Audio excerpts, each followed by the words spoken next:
The first trading day of 2026 was a successful one as the market trapped new buyers into the new year and pulled back with some more retracements. In today's video, I want to go over how this first day kind of panned out and then how you can look for some trades for next week, as I do believe we will have continuous profit taking coming into the first week of a new year. All right. Does not mean we won't recover, but for right now, we are producing lower highs. What you would have liked to see today is a pullback and buyers step back in to create a new high. It looked like that off of the pre-market and off of the open for many different stocks and indexes. But that's what we're here for on this channel. And also as traders is to look at where the traps may be. All right. So without further ado, thank y'all so much for jumping on this video and giving up of your time. And also, if you're new here, welcome to the family. If you've been here before, you know how we do. Let's jump into it and give an update of what the overall market is finishing off at. We're sitting right at 1250 PST. So the market's about to close in 10 minutes here. And it is a little bit profit taking towards the end. Okay. So not a very strong close here. And I'm going to give you some levels. All right. Now, I talked about this in our last video. If you've been paying attention here on Wednesday, 2 videos ago, I talked about that we will probably have a recovery of the S&P 500, the NASDAQ 100 or the QQQ, IWM back into some key levels. If you watch that and you're not inside of a community or not inside of Leverage University just yet, which is where we do live trading and so on and so forth, education, I talked about this pop back into these highs. Okay. And that is exactly what happened. So right here, I'm on a, let me jump into an hourly. This morning, this candle was solid green. Okay. This candle was solid green. Now, how Dr. B, do you know that it's going to, pull back down? It could have, rotated back up. Is again, I will mention my gap fill video. There was a gap. Okay. If you don't know what that means, go into our trading education playlist and watch that gap fill video. There was a gap on SPY right at open. Okay. And guess what? It pushed right into that 687, which was the previous high right here and right here. So because we got underneath it, we talk about the break and retest, break underneath, retest it, and we continue down. Okay. That was the play that we talked about in Leverage University in our live trading room today. Is it set up almost A+ setup for a Friday and also for the start of a new year. You couldn't have asked for a better setup right into a key level. Okay. So what my group did and myself, we took rejection puts. That means rejection off the ceiling. We took put options and made money coming down. Okay. So again, now the level is underneath this 685. Okay. So you want to watch that going into next week. Is now that we've broken and resisted here, right? Now look how we're closing. We're rejecting this 685. Look left. Where did we go when we got underneath this 685? Rotated where? All the way back down to 670. Now, will it do it in one fell swoop? It could. We've seen it before, right? On bigger time frames. There's a couple of days right there, right back down. It could do it next week. Okay. So as long as it's underneath that 685 and ultimately that 687, please be careful on your call options back up, holding them, because most likely it's going to pop and reject. Now, if we do something different, which we have to have both scenarios, if we hold this 680 and we try to push up with some type of massive just Hulk candle back above that 688, cool. If some kind of hourly or 2-hour or 4-hour candle looks like that, then all right, we can go back up. But if I see any pops, I'm looking to reject them with puts. Okay. All right. So there's the game plan on SPY. You got the overall sentiment that we are pulling back for right now. So if you are only a call option buyer, or if you're like, man, why is the market selling? Just understand it's trying to pull back to key levels where big money, i.e. the banks, your hedge funds, your politicians, so on and so forth, want to actually buy the market. Okay. In my opinion, I really think it's back down to this 670 and we got some pit stops in between, maybe 676, so on and so forth. Okay. Now, if we break a new low, that's a key level here. Next week, we break that 679. It's a royal flush. Okay. In my opinion. Okay. There's really nothing but room back down into that level. All right. So there's your SPY analysis. Let's jump into Qs. Okay. Mark this level on your charts right now, which would be 616 to 615. Okay. Told my group about this level today. Once it broke down, okay, we caught right here on this 620, almost right off open. You can see there that that looks like a head and shoulders pattern. There. There's the right shoulder. Bam. Okay. So these are, patterns if you're a beginner that you can look up. I talk about them on my A+ setups video. Go to that trading education playlist, binge watch it, do whatever you need to do. Or if you want to expedite it, join our mentorship or join the community, and we talk about these and I explain them while we're trading. All right. So that pattern gave me an indication that this was not ready to go yet. Right. Most people this morning were probably thinking more like this if you are a beginner, in my opinion. Okay. Most people were probably thinking more like this. Hey, we're back 2026, push new all-time highs. Nope, not yet. Okay.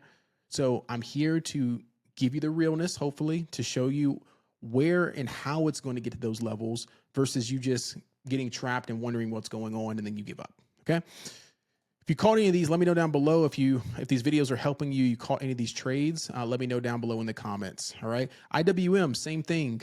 Right here off of this 248 was a nice rejection, but the bottom end level on IWM, it was too close to support, which was 245. And you can see how it's bouncing off of there. So IWM for right now is technically in support, but also if IWM is underneath 250, it's kind of in this box channel.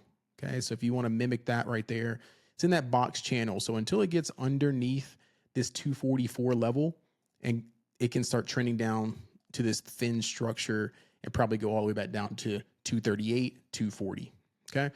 So there's your indication on IWM. It's in a channel right now. Mark that channel and we'll see if it breaks above 251 again, or does it pop and then fade and rotate back down. Okay. We had some key rejections or profit taking on some of our big tech stocks, like we talked about, that there was probably going to be profit taking. This Apple was absolutely beautiful. Okay, I'm going to just start from the top here.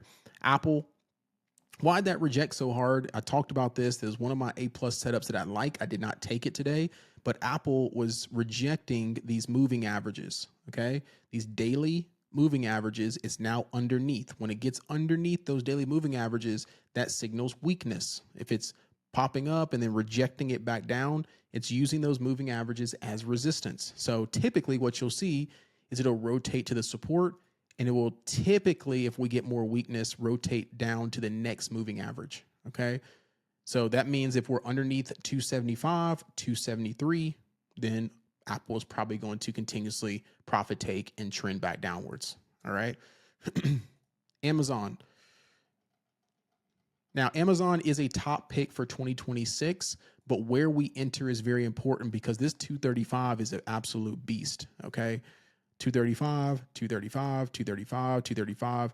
And now this is looking, you can see how aggressively it came off of 235 this time. Okay. A lot of chop consolidation here, but I do like the volume off of that level. So Amazon has now confirmed, in my opinion, that it wants lower. Now this looks like more like a bear flag. Okay. You can see all this overhead supply / resistance, and it's stuck underneath this 235. And when you typically see that, you're looking for a break of trend and it starts doing something like this. Okay. So that's what I'm kind of expecting for Amazon. So the first target will be back down to 220. I think personally back down to 215. I think Amazon, if we have a shaky year, can get back down into another buy zone of closer to 200. Okay. So Amazon, be careful with this right now in this level because it's getting rejected pretty hard there, pretty hard. And then that kind of signaled it for me today that Amazon probably wants lower. All right. Netflix, a lot of folks are looking at this saying, man, when is Netflix a buy? In my opinion, I think personally down into the mid 8s. Okay. Mid 80s. Down into this 80 to 82 level is when I would probably be a little bit more interested in Netflix. But please, please, please, this is an opportunity. Now, what would be beautiful if Netflix could pull back into this previous resistance here, and that would be an awesome opportunity. So that would be closer into the 60s. So if you want to get Netflix for 2025 and beyond, 2026 and beyond, I would start dollar cost averaging, not financial advice here, in the 80s, but look for potentially if the market pulls back, right? Could we get that retest of that level there closer to the mid 60s? All right. That means share buying right now. I don't think it's ready for calls just yet. Okay. Don't think it's ready for call options just yet. All right. Google was our top trade of the day. And just give you an indication, we entered put options right here on Google. Okay. I'll show you right on the 5 minute. We entered right here. Okay. And it went from 320 down to 310. The contracts went 1,000%. Now I got 350% out of it. That means that if you would have entered where we entered, like we entered, your average cost would have been around $80 per contract. The contracts went to $800 to $900. Did you have 60, 70, 80 bucks today? 90 bucks? That's the power of this. When you take the proper trade, we had a gap fill here from here to there. Well, how long was that, Dr. B? 30 minutes. You make $800 in less than an hour if you hold this full position. Now, do we hold the full position all the time? Sometimes we catch the whole move. A lot of times we try to catch a piece of the move. Okay. So 2, 3, 4, 5, 600% on your money. There you go. All right. So if that doesn't inspire you, if you're still on the fence, if this works or not, or you're having trouble, this is how it's possible for you. All right. Microsoft. Okay. Microsoft, in my opinion, doing the same thing everything else is doing, right? A little bit more profit taking than people think. This looking more like a bear flag to me. It is now underneath the daily 200. That is not a good thing. When you get underneath the daily 200 moving average, that signals a lot more weakness. Okay. Now we need to see this double top is putting pressure on this stock continuously. And I told the group, I think personally, Microsoft can come all the way back down into the 400s. Okay. Underneath 400. We got a lot of gaps to fill underneath there. So if it does that, you already know the game plan. Very similar to when we got that Microsoft pullback like that. All right. Meta, same thing. Meta underneath all the moving averages here on that stack. It's got to get back above, in my opinion, above 700. Okay. All this mess right here. If the market pulls back and it looks like it's wanting to, like we just talked about, I'm looking at Meta to at least retest those lows and come back into my buy zone 2, buy zone 3 underneath 500. And if we have a sell off or a crash or a bear market season, then we get into the 400s. All right. Tesla's still bullish in my opinion, but it is underneath the moving average stack here. The next level would be this next moving average. There's a perfect example. Gets underneath those. Daily 20, daily 50. You got 420 right now for Tesla. So Tesla looking like a head and shoulders right here. It's not that pretty, but maybe left shoulder there, head there, something like that. All right. Because you can see the aggression that came off of this resistance for right now. Okay. So you have to look at the volume of the candle that came off of there, which is right at 460. So you wanted bulls to hold up this 460, like I talked about in the last video, and go there, not fail it and keep going. All right. So that's showing weakness or pullback and profit taking on Tesla. NVIDIA, semiconductors. I'm not going to go through this whole list, but I'll just do a semiconductor roundabout in general. I think there's a lot of potential left in semis on the downside for January. Okay. I think there's a lot of opportunity for trading for puts on the downside for semiconductors. Okay. Because we're getting this double top here on NVIDIA. If NVIDIA fails back underneath this 186 level, there is nothing but room back to fill some of these gaps right there, right? So you got 182, you got 175, and ultimately 170 all the way back down to the lows. All right. So look out for semiconductors. Why? Because SMH, which is the semiconductor ETF, also is double topping here and has a gap. Okay. So that is the semiconductor ETF, very similar to SPY, QQQ, IWM. It's an ETF, exchange traded fund that tracks the semiconductor sector. So if I see that this also needs to pull back and is in resistance, what do you think is going to happen to NVIDIA? Probably pulling back. TSM, eventually probably pulling back. MU, whenever it stops being an absolute beast, pull back.